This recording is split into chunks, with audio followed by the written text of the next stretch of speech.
Assalamualaikum warahmatullahi wabarakatuh. Alhamdulillahirabbil alamin.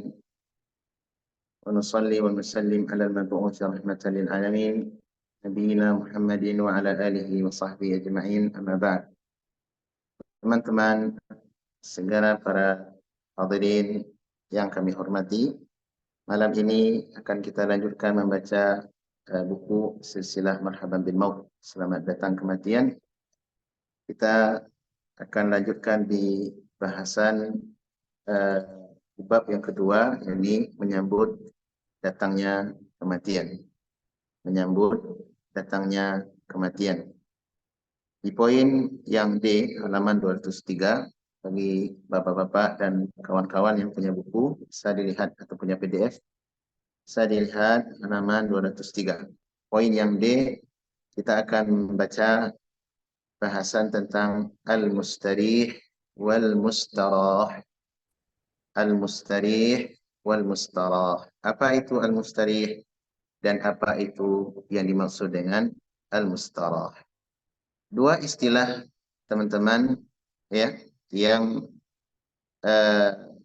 disebutkan oleh Nabi Sallallahu Alaihi Wasallam tentang dua tipe manusia.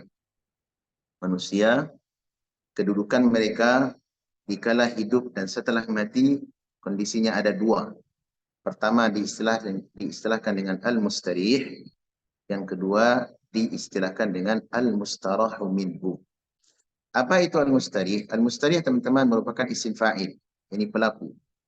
Ya, dari kata istaraha. Istaraha yastarihu, artinya istirahat, beristirahat. Ya, rehat sejenak, kata teman-teman dari Sarawak, rehat sejenak, ya. Jadi kata istaraha, isim fa'ilnya adalah al-mustarih. Al-mustarih. Adapun al-mustarah, dia merupakan isim maf'ul. Masih dari kata istaraha, yakni dia adalah orang yang dijadikan orang lain beristirahat daripadanya. Jadikan orang lain beristirahat daripadanya. Apa maksud dua istilah ini, teman-teman? Akan kita lihat di mukadimah buku.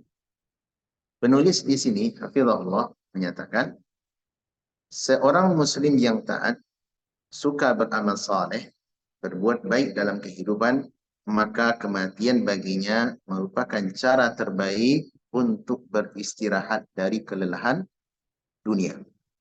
Dunia ini, Pak, bagi orang muslim justru keletihan. Lelah kita, Pak, dalam hidup ini. Benar atau tidak? Nah, kelelahan itu tidak akan pernah berhenti sampai kita masuk ke dalam surga Allah Subhanahu wa taala. Kelelahan tidak akan pernah berhenti. Jadi dunia ini, sebagaimana pepatah ulama mengatakan, ad-dunya darut ta'ab. Dunia ini adalah negeri tempat kita lelah letih, capek kita, siapapun dia. Mau dia orang yang berada, orang kaya ataupun orang miskin, papa ataupun orang yang orang yang kehidupan mereka di atas rata-rata, itu tidak ada yang namanya capek, itu pasti akan dijumpai. Hatta raja sekalipun, ya, hatta raja sekalipun, selama batang hidungnya masih menghirup udara dunia, yang namanya sifat keletihan tidak akan pernah berhenti daripadanya. Kapan kita berhenti dari capek? Ketika kaki kita menginjak surga Allah Subhanahu wa taala. Oleh karenanya Allah berfirman di dalam Al-Qur'an, ucapan yang pertama sekali diucapkan oleh penduduk surga adalah waqalul hamdulillahilladzi adhaba 'annal hazan. Dan mereka penduduk surga setelah masuk ke dalam surga, apa ucapan mereka? Alhamdulillah, segala puji bagi Allah, adhaba 'annal hazan, yang telah menghilangkan daripada kami seluruh bentuk kesedihan dan duka. Segala bentuk kesedihan, keletihan, kecapean hilang dari kami. Dan itu adalah bentuk balasan bagi orang beriman di dunia, wafat di atas keimanan itu, wafat di atas sunnah Nabi SAW, maka balasan mereka ketika menginjakkan kaki ke dalam surga, seluruh derita, keletihan, kesulitan, bala, musibah yang menimpa kita, seakan-akan itu tidak pernah ada. Itu sebagaimana disebutkan oleh Nabi SAW, didatangkan nanti pada hari kiamat, orang yang paling menderita hidupnya di muka bumi ini. Tetapi dia termasuk penduduk surga. Kemudian dimasukkan dia ke dalam surga sibghatan wahidah, dicelup, dimasukkan ke dalam surga sebentar saja, kemudian disuruh keluar lagi dan ditanya, ya abdi, wahai hambaku, hal marra bika bu'sun qat? Pernah enggak dulu di dunia merasakan kesulitan? Apa jawabannya? Wallahi ya Rabb, ma marra biya bu'sun qat. Wahai Allah, tidak pernah aku dulu merasakan kesulitan, kepedihan, rasanya sakit di dunia dong. Coba Pak, Nabi SAW mengatakan, ya Sahih Muslim. Nabi mengatakan orang yang masuk surga saking indahnya negeri itu, saking full sempurnanya nikmat, mampu melupakan seluruh penderitaan yang pernah kita alami di dunia ini. Hatta saudara-saudara kita yang ditimpa dengan pembunuhan, pembantaian, dibakar, semua itu tidak ada artinya ketika kaki sudah menginjakkan tanah surga. Al-Imam Ahmad pernah ditangi oleh orang yang berasal dari Khurasan. Jauh berjalan menemui Imam Ahmad di Baghdad dan dia bertanya untuk satu pertanyaan saja. Wahai Imam Ahmad, kapan seseorang hamba akan merasakan istirahat yang sempurna? Kapan ini? Imam Ahmad menjawab, pertama sekali kaki Anda menginjak tanah surga, itulah ke istirahat yang sempurna. Adapun dunia ini tidak.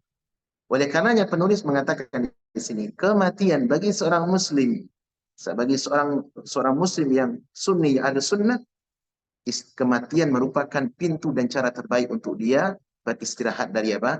Dari kelelahan dunia. Ini yang pertama. Dan ini yang dimaksud dengan al-mustarih.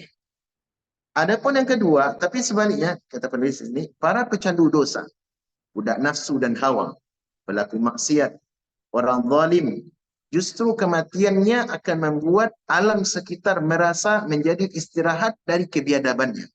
Dan ia pun sangat takut dan benci dengan kematian.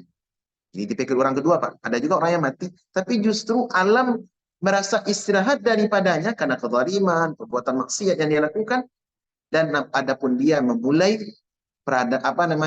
babak hidup yang baru. Apa itu? Kehidupan yang penuh dengan azab dan penderitaan. Mulai dari siksaan dalam kubur sampai dia masuk ke dalam neraka. Dan inilah contoh manusia-manusia yang disebut dengan kata oleh Nabi al-mustarahu minhu. Hal ini sebagaimana datang dari dalam hadis yang sahih dari sahabat Abu Qatadah bin Rib'ihi al-Ansari radhiyallahu anhu.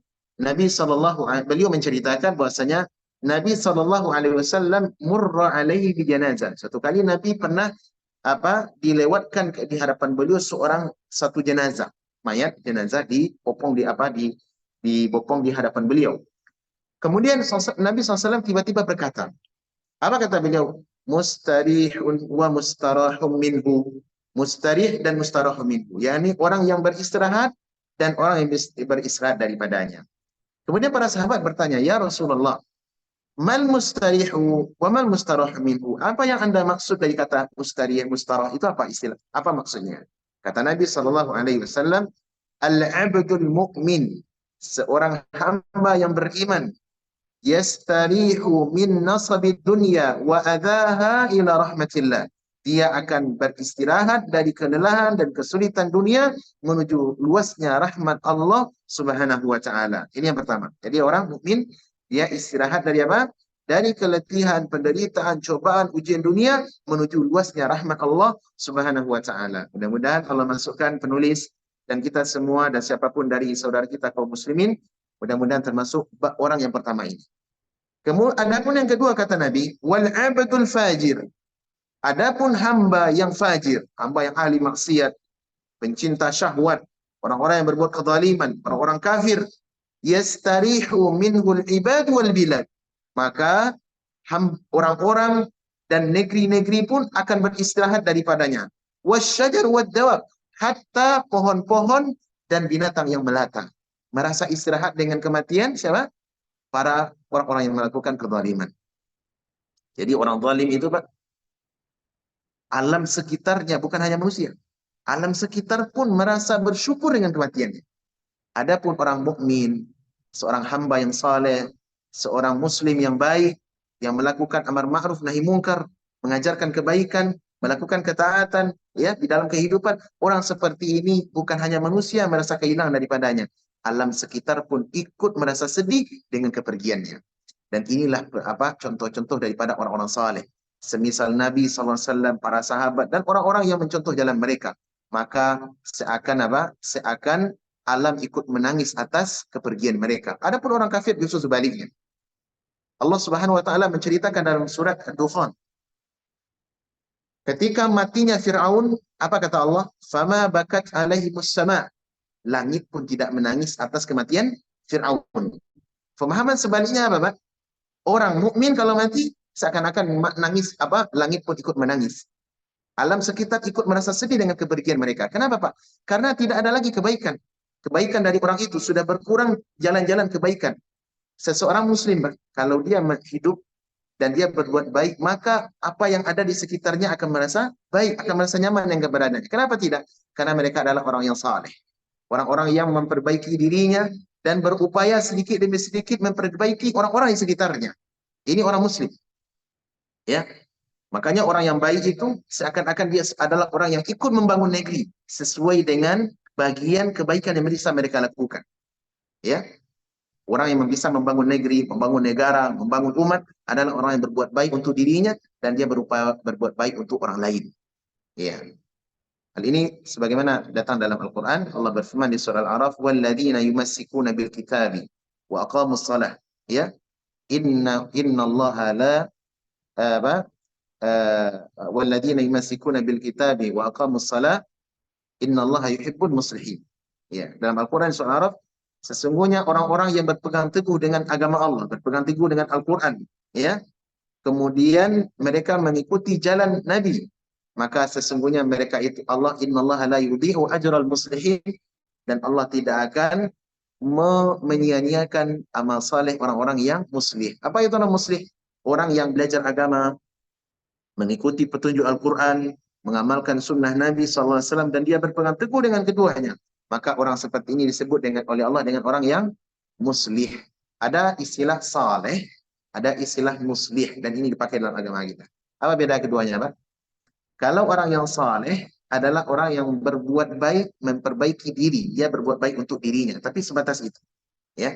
Adapun orang yang muslih, dia baik untuk dirinya dan dia memperbaiki orang lain. Dia memperbaiki alam sekitar. Paham teman-teman? Oleh karenanya orang-orang seperti ini adalah orang yang ditangisi oleh alam ketika nyawanya telah berpisah dengan badan. Demikian pula alam sekitar. Alam sekitar merasa apa? Kehilangan dengan orang-orang seperti ini. Sampai Allah mengatakan orang-orang yang seperti orang apa? Mafhum mukhalafah di ayat tadi, orang yang baik yang meninggal dunia maka langit akan ikut menangisinya. Kenapa teman-teman? Karena jalan kebaikan sudah mulai berkurang. Alam sekitar merasa baik dengan keberadaan mereka. Kenapa tidak? Karena orang yang berbuat baik, Pak, dia akan senantiasa apa? Berupaya memperbaiki alam di sekitarnya. Orang yang berilmu, orang yang belajar sunnah, dia akan memperbaiki alam sekitar. Ada orang umpama apa? Seperti para ulama ya, seperti para ulama, mereka adalah orang yang muslim, berupaya memperbaiki alam sekitarnya. Kalau ada orang yang apa namanya? Orang-orang yang berbuat kerusakan, contohnya melakukan pembakaran di hutan-hutan atau melakukan pengeboman di lautan untuk mencari secuil harta, secuil daripada keuntungan dunia, maka hal ini merusak alam apa tidak? Merusak alam. Nah, biasanya para ulama atau orang-orang para penuntut ilmu yang mengetahui tentang hal itu, ini bagian daripada fasad, melakukan kerusakan di muka bumi. Allah berfirman, "Wala tufsidu fil ardi ba'da islahiha." Jangan kalian melakukan kerusakan di muka bumi setelah bumi itu diperbaiki oleh Allah. Jangan lakukan kerusakan. Nah, orang-orang seperti ini diingatkan oleh para ulama. Jangan lakukan pengeboman di laut. Kenapa? Itu bisa merusak alam. Bukan hanya ikan yang besar yang mati, ikan kecil pun mati, bahkan terumbu-terumbu karang pun juga rusak. Ya kan? Kemudian jangan bakar laut hutan-hutan dengan cara bebas, ya, hanya untuk meraih keuntungan secuil. Hal itu bisa merusak apa? Alam di sekitar. Semut-semut mati, binatang-binatang kecil mati, ya kan? Kerusak alam rusak. Nah, orang-orang seperti ini teman-teman adalah orang yang muslim, memperbaiki dirinya dan memperbaiki alam sekitarnya. Nah, orang yang seperti itulah yang ditangisi oleh alam semesta. Yani alam akan merasa kehilangan dengan kepergiannya. Adapun orang yang kedua, orang yang mustarah, adalah orang yang alam merasa istirahat dengan kepergiannya. Ini terbalik kan, Pak? Dia mati, justru alam apa? Manusia, alam sekitarnya merasa bersyukur dengan kematiannya. Ya sudah mati. Kenapa? Kehidupannya adalah kerusakan demi kerusakan. Hidupnya adalah kerusakan. Dia selalu membangkang kepada kebenaran. hidupnya bagaikan binatang ternak, punggungnya dihadapkan kepada Allah Subhanahu wa taala. Dia tidak pernah rukuk, tidak pernah sujud, ya. Kerjanya apa? Apa namanya? Kerjanya adalah kezaliman, merampas hak orang lain, ya. Bahkan apa namanya? Suka memalak atau memalak. Ini ada tipe-tipe orang seperti itu, ada, Pak. Di daerah tertentu, di kampung-kampung tertentu, ada yang tipe-tipe premanisme. Caranya kayak hidupnya gimana, Pak? Tidak kerja, nganggur, tapi memalak. Ya, memalak orang. Ada orang-orang apa namanya dipalak, ya. Maka seperti Qutba'ut Thariq juga sama. Tahu Qutba'ut Thariq? Orang-orang yang jambret-jambret yang kejam itu, yang zalim, ambil harta orang, kemudian dibunuh, itu namanya Qutba'ut Thariq. Orang-orang seperti ini adalah orang melakukan kerusakan di muka bumi. Ketika dia hidup, dunia serasa sempit bagi alam. Adapun ketika dia mati, maka alam pun ikut tertawa dan apa namanya? Bertepuk tangan. Bersyukur mereka. Kenapa? Senang dengan kematian mereka. Karena matinya orang-orang zalim seperti ini, Pak, maka orang akan alam akan beristirahat daripada kezalimannya. Demikian pula pelaku maksiat. Orang yang berbuat maksiat, Pak, walaupun tidak mengganggu orang lain, perbuatan maksiatnya itu justru mengganggu, membuat bala, membuat bencana di tengah umat. Oleh karenanya, dalam syariat kita, ketika kita melihat orang-orang yang melakukan kemungkaran, perbuatan maksiat dilakukan terang-terangan, maka kewajiban kita apa? Mencegah. Walaupun kerusakan itu kan maksiat yang dia lakukan bukan kita yang melakukan, tetapi pengaruhnya, efek dari maksiat itu bisa mempengaruhi kepada diri kita dan orang di sekitar kita. Ya, orang berbuat maksiat, kezaliman, maka azab akan turun kepadanya. Orang di sekitarnya pun ikut kena apa? Kena daripada azab. Dan inilah yang Allah firmankan dalam Al-Quran, wattaqu fitnatan, dan hendaklah kalian takut dengan fitnah. La tusibanna alladhina zalamu minkum khassah. Di mana fitnah itu, bencana itu, azab itu tidak akan menimpa orang yang zalim saja di antara kalian, tapi dia merambah kepada orang-orang yang baik sekitar pun. Orang yang rajin ke masjid, sholat di masjid, dakwah di masjid, baca Quran di masjid.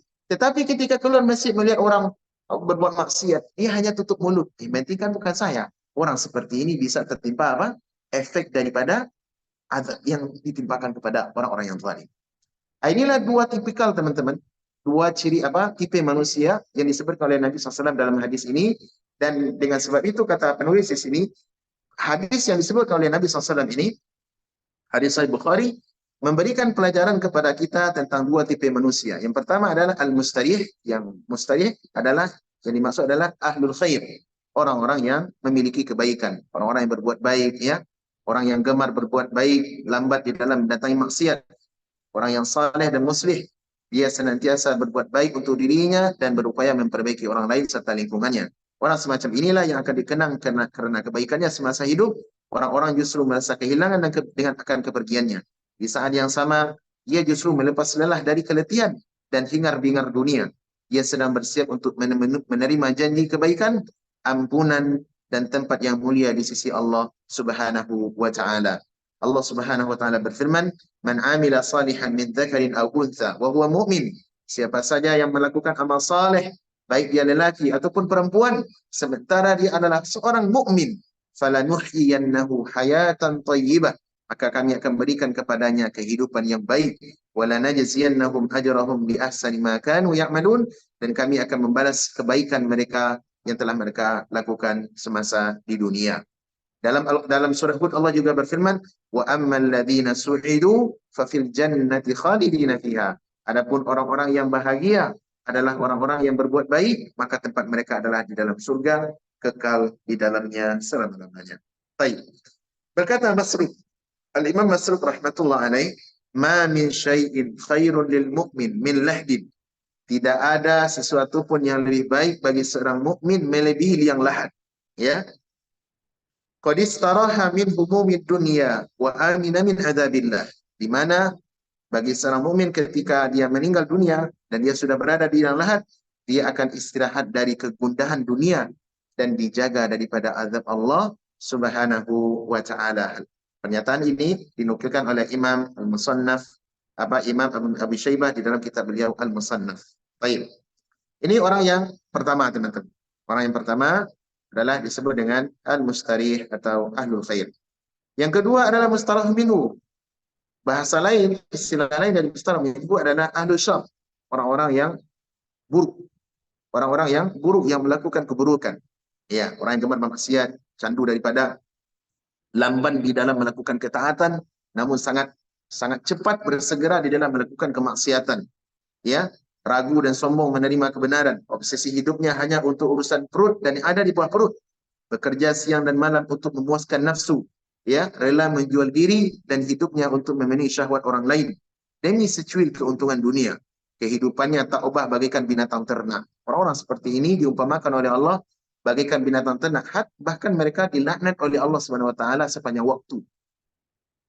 Allah berfirman, kita dengar keterangannya dalam surah Al-Baqarah, Allah berfirman, "Innal ladzina kafaru", sesungguhnya orang-orang kafir, "wa matu wa hum kufar", dan mereka mati di atas kekafiran itu. "Ulaika alaihim la'natullah", mereka itu adalah orang yang dilaknat oleh Allah, "wal malaikah", dan juga dilaknat oleh para malaikat, "wan nasi ajma'in", hatta manusia pun ikut melaknat mereka. Jadi alam melaknat orang-orang yang apa? Orang-orang kafir dan orang-orang yang semisal dengan mereka.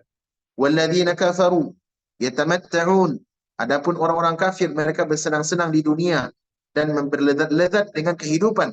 Wa ya'kuluna kama ta'kulul an'am, dan mereka makan sebagaimana binatang ternak makan. Wan naru mathwan lahum, setelah mereka mati mereka akan dicampakkan oleh Allah ke dalam neraka, itulah seburuk-buruk tempat pengembalian. Tipe orang seperti ini, kematiannya akan menjadi sebab kenyamanan bagi lingkungan. Karena keberadaannya semasa hidup justru menebar kerusakan. Sebab kerusakan bagi manusia dan sekitarnya, dan inilah orang yang celaka dan seburuk-buruk manusia.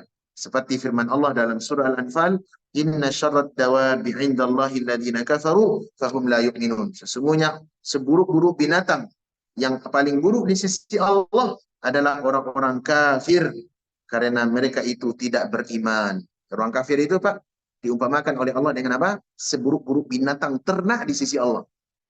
Jadi yang buruk itu bukan binatang melata, tapi justru manusia yang diberi akal, namun kafir kepada penciptanya. Ini diumpamakan oleh Allah dengan seburuk-buruk binatang di sisi Allah. Jadi kalau kita melihat orang kafir, ya jangan merasa merendah diri pula di hadapan mereka. Sebaik apapun bentuk fisik orang kafir, kita sebagai muslim harus memiliki izzah. Ini dapat orang kafir, ya Pak, harus memiliki izzah. Kenapa? Muslim itu mulia di dunia dan mulia setelah matinya. Dia dimuliakan oleh Allah Subhanahu wa taala, pencipta jagat raya. Beda dengan orang kafir. Oleh karenanya seorang muslim kita harus memiliki harga diri. Jangan sampai dekat orang kafir, ya, walaupun dia mau apa tampaknya seperti apa, terus merasa diri kita tuh hina dina. Tidak, teman-teman. Muslim itu memiliki apa? Memiliki izzah, harga diri. Dan inilah yang dimiliki oleh Rasulullah dan para sahabat. Walaupun mereka disebut oleh bangsa di masa itu adalah bangsa yang terbelakang, orang-orang yang tinggal di apa namanya negeri padang pasir, tetapi Nabi SAW dan para sahabat orang yang memiliki izzah. Ketika Rabi'i, salah satu delegasi yang diutus oleh salah satu utusan yang di ya, salah satu utusan yang dikirim oleh Sa'ad bin Abi Waqqas di dalam perang Al-Qadisiyah menemui siapa, teman-teman? Rustum, panglima perangnya orang-orang Persia di bawah apa namanya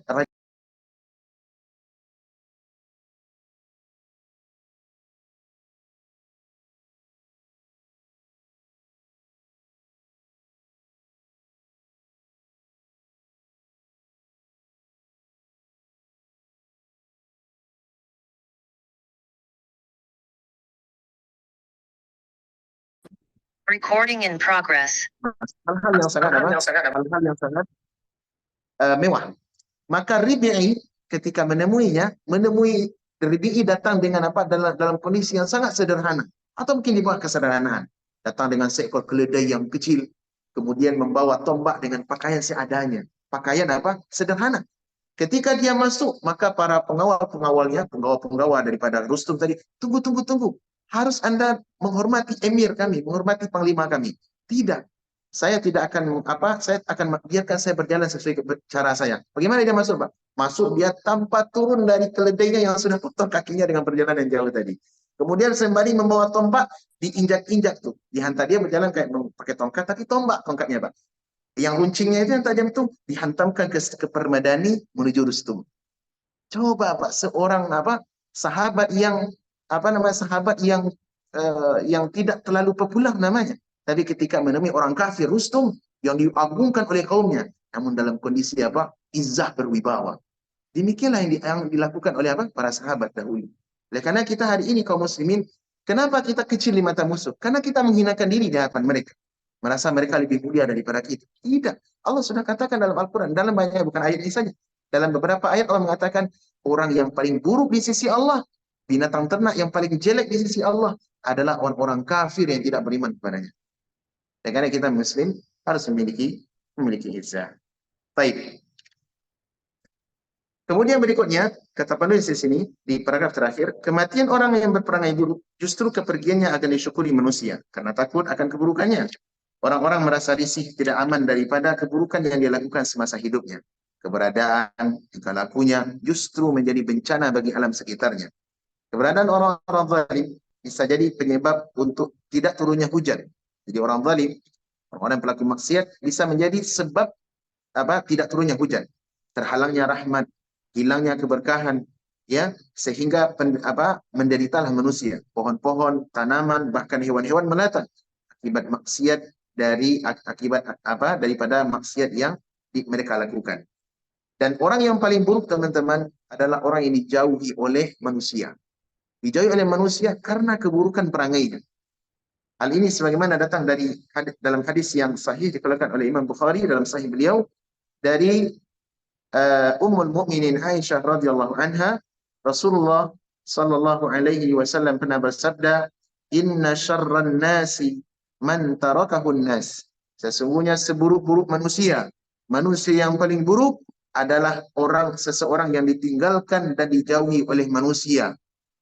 Seseorang yang dijauhi oleh manusia, ditinggalkan oleh manusia. Kenapa? Ittiqa'a fuhsyi. Karena khawatir atau takut daripada keburukannya. Dan inilah sejali-jali manusia di muka bumi. Orang lain menjauh daripadanya. Kenapa? Karena berteman dengannya, melihatnya saja kita sudah mau merasa muntah karena sakit, takut dengan kezaliman yang dia lakukan. Dan orang ini adalah manusia tipe yang paling buruk. Wallahu taala a'lam. Baik. Kemudian kita lanjutkan ke poin E, akhir hidup yang baik. Yang disebut dengan istilah husnul al-khatimah. Husnul al-khatimah. Dan husnul khatimah, teman-teman, akhir hidup yang baik, ini adalah penentuan daripada kehidupan seseorang. Yang disebut dengan garis finish. Kalau kita mengadakan kompetisi sebuah perlombaan lari, yang menjadi ukuran itu yang menjadi ukuran bagi seseorang itu menang atau kalah di mana, Pak? Di garis start atau di garis finish? Garis finish. Demikian pula kehidupan. Yang menjadi ukuran, teman-teman, bukan kondisi sekarang, tapi yang diperhitungkan di sisi Allah adalah bagaimana kita menutup usia ini. Inilah yang disebut dengan husnul al-khatimah. Tergantung kondisinya. Apabila seseorang menutup hidupnya dengan kehidupan yang baik, maka insya Allah dia wafat di atas kebaikan. Tapi sebaliknya, ketika dia mati di atas kemaksiatan, mati di atas keburukan, atau mati di atas kekufuran, bid'ah, keluar Islam misalnya, maka justru penilainya di sisi Allah, mereka menutup usia di atas keburukan, walaupun sepanjang umurnya melakukan kebaikan. Hal ini sebagaimana datang dalam hadis dari Sahal bin Sa'ad As-Sa'idi radhiyallahu anhu, Nabi kita yang mulia sallallahu alaihi wasallam bersabda, "Wa innamal a'malu bil khawatim." Sesungguhnya amalan itu dinilai di sisi Allah tergantung dengan akhirnya. Tergantung dengan akhirnya. Hadis ini adalah hadis Sahih Bukhari. Hadis ini, teman-teman, penggalan ini, dia memiliki asbabul wurud. Kenapa Nabi SAW mengatakan amalan seseorang itu yang dilihat adalah penutupnya? Suatu kali diceritakan oleh Sahal bin Sa'ad As-Sa'idi radhiyallahu anhu, dalam suatu perperangan, ketika perperangan bertemu Nabi dengan para sahabat melawan orang-orang musyrik, maka perperangan akan berkecamuk. Muncullah seorang lelaki yang sangat lelaki ini dari pihak kaum muslimin. Namun ketika dia mau berperang melawan musuh, dia berperang dengan sangat garang sekali. Tidak ada satu musuh yang berada kecuali ditebas cepat. Dan dia sangat kuat. Tapi justru yang uniknya, ketika laki-laki itu orang-orang pada merasa takjub kepadanya, Nabi berkata lain. Apa kata Nabi? Wa min ahlin nar. Lelaki ini, pemuda ini, termasuk penduduk neraka. Para sahabat otomatis kaget kan, Pak? Masa orang berperang, kemudian dia berperang dengan sangat kuat dari pihak kaum muslimin, tapi kok mati termasuk apa? Penduduk neraka. Ternyata ada sahabat yang apa namanya penasaran melihat kondisi ini. Apakah benar ini kan Nabi yang bicara bukan orang biasa? Kalau Nabi bicara berarti apa? Hak, kebenaran. Ya, dan Nabi tidak berbicara dengan hawa nafsu. Wa ma yantiqu anil hawa. Maka ada seorang sahabat yang mengikutinya. Ternyata memang didapati hal yang aneh. Dia berperang dengan sangat garang dan kuat. Ternyata ada unsur apa? Unsur keriaan. Dia pengen dipanggil sebagai seorang yang syaja'ah, seorang lelaki yang kuat, yang apa namanya, yang hero dan semisalnya. Ketika dia melawan musuh begitu banyak, dia pun tidak selamat dari tebasan. Sehingga badannya penuh dengan apa? Tebasan pedang, namun dia tidak kunjung mati. Ketika dia dalam kondisi sakarat, dan dia tidak merasa tidak kuat dengan apa? Dengan sakitnya bekas tebasan pedang tadi, apa yang dia lakukan? Pergi dia menyendiri, dan diambil pedangnya tadi, pangkal pedang itu, atau bulunya pedang, ditancapkan di tanah, atau di pasir, kemudian yang apa bagian yang tajam itu ditusukkan, direbahkan badannya ke pedang sehingga dia mati dengan apa cara bunuh diri. Hal itulah ketika sahabat tadi melihat maka dia mengucapkan Allahu Akbar. Allah Maha Besar. Itu benar apa yang disampaikan oleh Nabi SAW. Kenapa? Seorang lelaki yang riak di dalam berperang, walaupun dia memiliki tubuh yang kuat, banyak membantai musuh, akan tetapi dia dalam bentuk keriaan. Sehingga dia menutup di akhir hidupnya dengan keburukan, dengan cara bunuh diri. Maka Nabi SAW mengatakan, wa innaman a'malu bil khawatim. Yang menjadi ukuran teman-teman adalah bagaimana penutup daripada bagaimana dia menutup kehidupannya. Baik. Nah, tentang husnul khatimah ini teman-teman, tentang husnul khatimah ini ya, yang dijadikan penilaian di sisi Allah ya untuk seseorang hamba adalah bagaimana dia menutup kehidupannya. Dan biasanya orang-orang yang mendapatkan husnul khatimah ini adalah orang-orang yang ikhlas di jalan Allah Subhanahu wa taala. Ya, di jalan Allah Subhanahu wa taala. Dan demikian juga untuk husnul khatimah yang menjadi cita-cita dan impian setiap manusia, dia juga dipengaruhi oleh kebiasaan hidup. Bagaimana gaya hidupnya, ya, kebiasaan hidupnya, maka itu biasa memberi pengaruh kepada cara atau akhir daripada sebelum dia meninggal dunia. Di kebiasaan hidup. Karena teman-teman, adat itu atau kebiasaan hidup kita akan membawa pengaruh kepada kematian kita. Oleh karena teman-teman, bapak-bapak, biasakan kita melakukan kebaikan. Jadikan kehidupan kita memiliki program berpindah dari satu kebaikan menuju kebaikan yang lain. Dari satu ketaatan berpindah menuju ketaatan berikutnya. Inilah kehidupan seorang muslim. Kita punya agenda, ya, bangun tidur kita sholat, ya, sholat subuh umpama ke masjid, kemudian setelah itu membaca zikir pagi, nanti waktu siang sudah agak siang kita sholat duha kalau ada waktu, ya, kemudian nanti waktu zuhur kita kembali ke masjid. Di hari-hari kita jauhi maksiat, terutama al-kabair, dosa besar, dan di sela-sela itu lakukan ketaatan demi ketaatan. Walaupun mungkin berupa senyuman, sedekah, ucapan yang baik. Sehingga ketika kita kan tidak tahu Pak, kapan ajal akan mendatangi kita. Ketika maut menghampiri, maka kita dalam kondisi melakukan kebaikan. Inilah cara menggapai husnul al-khatimah. Dan ini hanya diperoleh bagi orang muslim yang berupaya mencontoh atau mengikuti sunnah nabinya yang mulia sallallahu alaihi wasallam. Ya. Allah Subhanahu wa taala berfirman, "Ya ayyuhalladzina amanu ittaqullaha haqqa tuqatih." Wahai orang beriman, hendaklah kalian bertakwa kepada Allah dengan sebaik-baik atau sebenar-benarnya takwa. Wala tamutunna illa wa antum muslimun, dan janganlah kalian mati kecuali sebagai seorang muslim. Baik. Al-Imam Ibnu Katsir ketika menjelaskan ayat ini beliau berkata begini, "Hafidhu al-Islam fi hali sihhatikum wa salamatikum. Litamutu alaih." Peliharalah ajaran Islam ketika kalian sehat dan kondisi aman agar kalian wafat di atasnya, di atas Islam itu. Fa innal karima qad ajra 'adatahu bi karami.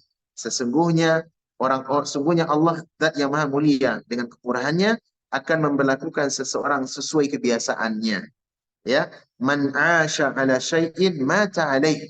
Siapa yang hidup di suatu kebiasaan, di suatu tradisi atau kebiasaan, maka dia akan Allah wafatkan di atasnya. Wa man mata 'alaihi aw man mata 'ala syai'in bu'itsa 'alaih. Dan siapa yang mati di atas suatu kebiasaan, maka dia akan dibangkitkan dengan kebiasaan itu. Fa iyadzam billahi khilafa dzalik. maka kita berlindung kepada Allah daripada mati di atas keburukan. Bisa dipahami Pak ya? Jadi Ibnu Katsir mengatakan, oh, seseorang itu akan dimatikan oleh Allah sesuai dengan kebiasaan hidupnya. Hidupnya kalau kebiasaannya adalah ketaatan, dia berangkat dari rumah ke masjid, menjaga sholat 5 waktu, melakukan silaturahim, ya, memberi makan kepada orang-orang fuqara, orang fakir miskin, dan semisalnya, semuanya yang dilakukan adalah ketaatan. Maka insya Allah besar kemungkinan dia akan wafat di atas itu. Tapi kalau sebaliknya teman-teman, justru dia melakukan apa keburukan, maka dia akan diwafatkan di atas keburukan itu. Ada orang yang hobinya apa Pak? Hobinya adalah main batu domino. Dia tidak bisa dalam seharinya itu kehidupannya merasa kurang kalau tidak main batu lacak, batu domino itu Pak. Main joker, batu remi dan semisalnya. Kira-kira orang seperti ini Pak, matinya apa? Besar kemungkinan, bukan saya tidak mengatakan pasti ya, tapi besar kemungkinan dia akan mati di atas kebiasaan itu. Nanti akan datang teman-teman, serta pembahasan insya Allah mungkin akan depan kita akan bahas tentang kisah-kisah orang yang mati dalam keadaan su'ul khatimah. Nah, kita juga akan baca nanti orang-orang yang mati di atas su'ul khatimah. Bagaimana gaya hidup itu sangat memberi pengaruh kepada apa? Cara mati seseorang. Sampai ada disebutkan oleh para ulama, seseorang yang apa eh, ketika dia mati, ketika dia mau meninggal dunia nih, sekaratul maut, maka ada orang yang membimbingnya, ucapkanlah wahai fulan, ucapkanlah la ilaha illallah di talqin dengan mau meninggal dunia. Apa yang diucapkannya? Sekak, seter. Sekak, seter. Apa itu? Catur. Kenapa? Karena kebiasaan hidupnya adalah di batu catur. Iya, di batu catur. Hari-harinya hanya main catur. Pulang nanti istirahat, main catur lagi. Pulang nanti istirahat, makan catur lagi. Kapan perlu buat makanan, Bang? Buat bekal makan. Buat bekal makan untuk apa? Dapat main catur. Senang dia bertemu dengan teman-temannya, koleganya yang para pecandu atau penggemar catur. Orang seperti ini besar kemungkinannya wafat di atas keburukan. Oleh seperti tadi. Diucapkan, wahai fulan, ucapkan la ilaha illallah. Justru dia ucapkan apa? Sekak seter. Ya, ini kuda, ini raja, dan sebagainya. Waliyadzubillah. Ada lagi orang yang kebiasaan hidupnya adalah fokus untuk urusan dunia. Jualan kain, berapa meter, berapa meter. Ketika dia mau meninggal dunia, sekaratul maut, maka orang-orang membimbingnya, wahai fulan, ucapkanlah la ilaha illallah. 5 meter, 10 meter, 10 meter, 5 meter. Seperti itu, Pak. Lain yang diajak, lain yang diajak. Kenapa? Tergantung kebiasaan hidup. Oleh karenanya, bagus sekali perkataan Ibnu Katsir rahimahullah, man mata ala syai' man asha ala syai'in mata alaih. Siapa yang hidup di atas suatu kebiasaan, maka dia akan mati pun juga akan mati di atas kebiasaan itu. Wa man mata ala syai'in bu'itsa fihi au bu'itsa alaih.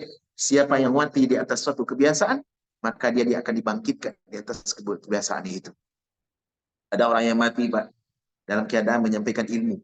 Ada tuh. Ada seorang ustaz yang terkenal di Indonesia. Beliau terkenal dengan aktif berdakwah. Bahkan juga pernah menjadi volunteer di kegiatan di ketika ada bencana-bencana yang menimpa kaum muslimin ya. Termasuk di Aceh dahulu beliau juga ikut Bapak itu, ustaz itu, rahimahullah. Beliau meninggal di Jambi ketika diundang untuk memberikan ilmu kepada masyarakat. Di saat itulah beliau meninggal dunia. Dan banyak kasus-kasus semisal. Bukan hanya dahulu. Kalau kisah-kisah dahulu akan kita baca nanti. Tapi hari ini pun juga ketemu realitas demikian, Pak. Kebiasaan seseorang akan membawanya kepada mati di atas kebiasaan itu. Namun di sana juga banyak orang-orang yang mati di atas keburukan. Ada orang-orang mati ketika menunggak bir, menunggak alkohol. Ada orang kakek-kakek yang mati sedang goyang-goyang dengan biduan. Goyang-goyang dengan biduan mati di dalam kondisi seperti itu. Banyak ada. Dan inilah realita yang bisa kita temukan. Ini sesuai dengan apa yang disampaikan oleh agama kita. Baik. Oleh karenanya teman-teman, konsep dengan i'namal a'malu bil khawatim, seseorang akan dihitung sesuai dengan kebiasaannya atau ditutup sesuai dengan bagaimana dia menutup kehidupannya, dan ini adalah buah daripada kebiasaan hidup. Maka Allah mengatakan, ya, balasan itu sesuai apa? Sesuai perbuatan. Al-jaza' min jinsil amal. Perbuatan itu, balasan itu Allah akan berikan sesuai dengan apa yang kita lakukan semasa hidup. Allah berfirman, فَمَنْ يَعْمَلْ مِثْقَالَ ذَرَّةٍ خَيْرًا يَرَهُ. Siapa saja yang melakukan kebaikan, walaupun kecil, maka dia akan melihat balasannya. وَمَنْ يَعْمَلْ مِثْقَالَ ذَرَّةٍ شَرًّا يَرَهُ. Dan orang yang melakukan keburukan, maka dia akan melihat keburukan yang sama. Baik. Demikian teman-teman untuk bahasan kita malam ini. InsyaAllah besok di pembahasan berikutnya kita akan mengenal tentang apa saja ciri-ciri orang yang seorang hamba yang mendapatkan husnul khatimah. Kemudian setelah itu kita akan mengenal tentang kisah-kisah orang yang mati di atas kebaikan dan orang-orang yang mati di atas keburukan. Wallahu ta'ala alam. Semoga Allah menetapkan hati kita di atas kebenaran, di atas ketaatan, dan mudah-mudahan Allah menutup usia kita semua di atas agamanya yang sahih. Demikian, wassalamualaikum wasallim ala nabiyina Muhammad wa ala alihi wa sahbihi wasallam. Baik. Ada diskusi, Pak? Silakan. Kalau ada tanya jawab, silakan. Kalau orang meninggal kebiasaan yang pas dia lakukan sesuatu yang buat, Iya, Pak. ini termasuk di sisi yang mana? Maaf, Baik, mubahnya seperti apa? Apa maksud mubah? dan saya olahraga dengan bola, itu Hmm, ini kan kita paling ikut jalan terus. hmm. Nah, main dia menjelaskan jatuh. Oh, jatuh. Di mana jatuhnya? Pas lagi sana jatuh. Jatuh di jalan. Oh, di Indonesia. Iya. Wallahu a'lam. Untuk standar kita mengukur baik atau buruknya seseorang, itu bisa kita lihat daripada standar zahir. Standar zahir itu Pak, maksudnya adalah bagaimana ketika dia meninggal dunia, ya, apakah dia wafat di dalam lingkungan yang kita fahami lah bersama, ya, apakah lingkungan ini baik atau tidak. Ini menjadi standar zahir. Ya, contoh ada orang yang mati di Lapau dengan orang yang mati di Surau, itu tidak sama. Standar zahir, ya. Saya tidak memastikan, oh fulan kalau dia mati di Lapau berarti tidak. Kita standar kita zahir, standar mutlak umum. Kita tidak memvonis seseorang, tidak.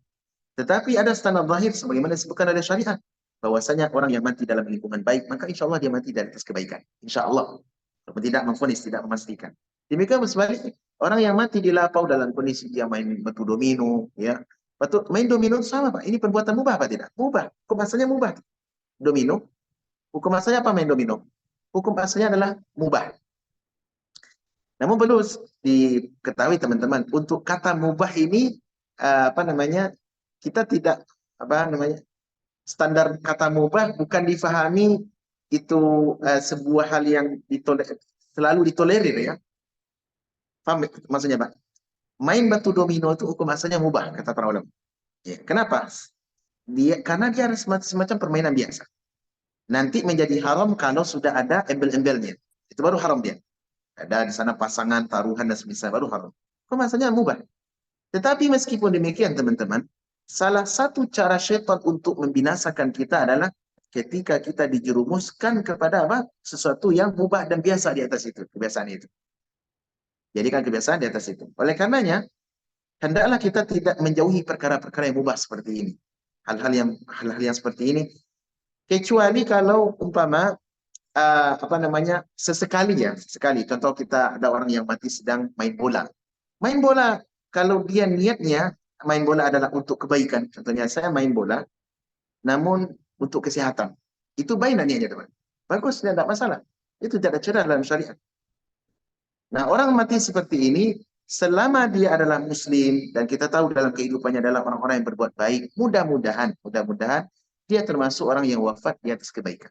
Mudah-mudahan. Selama dia muslim, dan kita tahu dia orang yang berbuat baik, kemudian toh Allah SWT menakdirkan dia wafat di atas apa? Di atas sesuatu perkara yang mubah. Kalau mubah seperti tadi, mudah-mudahan kita menganggap itu mati di atas kebaikan. Tapi kalau justru dia wafat di lingkungan yang konotasinya pasti negatif menurut orang lain, maka standarnya yang kita lihat adalah mati di atas keburukan. Mati di atas keburukan. Tapi kita tidak memvonis fulan mati sekolah, tidak. Ya, orang yang mati di tempat diskotik tentu tidak sama dengan orang yang mati di dalam dalam masjid. Sama, Pak. Berbeda. Jadi yang menjadi standar itu, teman-teman, yang paling penting adalah kita lihat orangnya, apakah dia seorang muslim yang istiqamah di atas agamanya. Istiqamah di atas agamanya. Ketika dia adalah muslim yang baik, kemudian memegang sunnah, toh dia wafat di tempat yang perkara-perkara yang mubah, wilayah-wilayah yang mubah, Maka mudah-mudahan kita berdoa kepada Allah atau berharap dia mati di atas kebaikan. Ada juga orang yang pentingnya teman-teman, pentingnya kita mengenal akidah, mengenal sunnah, mengenal agama seseorang. Ketika seseorang wafat ketika kita tahu seseorang itu adalah orang yang orang yang agamais, bagus agamanya, maka wafat dia di atas kondisi yang seperti yang ditanyakan tadi, yang kita nilai adalah kebaikan. Tapi di sana juga ada orang yang bisa jadi mati dalam masjid, tapi dia mati di atas keburukan. Apa contohnya, Pak? Contohnya adalah orang yang mati di atas akidah yang rusak. Akidah yang rusak. Makanya Syekh Ibnu Utsaimin ada pernyataan yang pernah saya baca. Syekh Ibnu Utsaimin pernah mengatakan begini. Perhatikan, Pak. Kata beliau, untuk mengukur husnul khatimah itu tidak dilihat daripada orang yang mati di atas sajadah sambil memegang biji tasbih. Tapi yang dilihat adalah bagaimana akidah yang dia miliki. Kalau akidah yang dia miliki selama hidup, dia mengadopsi atau analogi yang ideologi yang benar, wafat pun ya di kondisi yang mubah, maka insya Allah dia mati di atas kebaikan. Tapi di sana ada orang yang mati di atas sajadah, contohnya mati dalam masjid. Namun selama ini dia mengadopsi ideologi-ideologi yang rusak. Ideologi-ideologi yang rusak. Apa contohnya? Keyakinan-keyakinan khurafa, akidah sufi ya, keyakinan tarikat dan semisalnya. Maka wallahu alam, orang-orang seperti ini walaupun mati dalam masjid, kenapa? Biasa dalam masjid. Yang gua dalam masjid, angguk-angguk dalam masjid, zikir berjamaah dalam masjid, segala sesuatu dilakukan dalam masjid. Kerusakan. Walaupun orang ini mati dalam masjid, maka kalau dia tidak bertobat sebelum matinya, wallahu alam, bisa jadi orang ini mati di atas Di atas keburukan. Oleh karena menjadi standarisasi adalah bagaimana agamanya, bagaimana akidah yang dia pegang selama dia hidup. Wallahu a'lam. Tolong dibedakan ya, Pak. Kita tidak mengklaim personal ketika kita bicara ya masalah husnul khatimah dan husnul khatimah. Kita tidak menyamakan antara personal dengan hukum mutlak. Kita bicara di sini tentang hukum mutlak, hukum agama, konsep syariat. Namun kita tidak bisa memastikan si fulan mati dan tidak buka isyarat. Karena ini adalah urusan Allah Subhanahu wa taala. Kita sebagai muslim ketika saudara kita mati di atas sesuatu yang mubah yang semisal, maka kita berharap kepada Allah selama dia muslim yang baik, mudah-mudahan Allah tutup usianya di atas kebaikan. Ya. Namun ini adalah standar umum saja, standar mutlak. Wallahu a'lam. Baik, ada yang lain, Pak? Tambahan? Ada diskusi yang lain?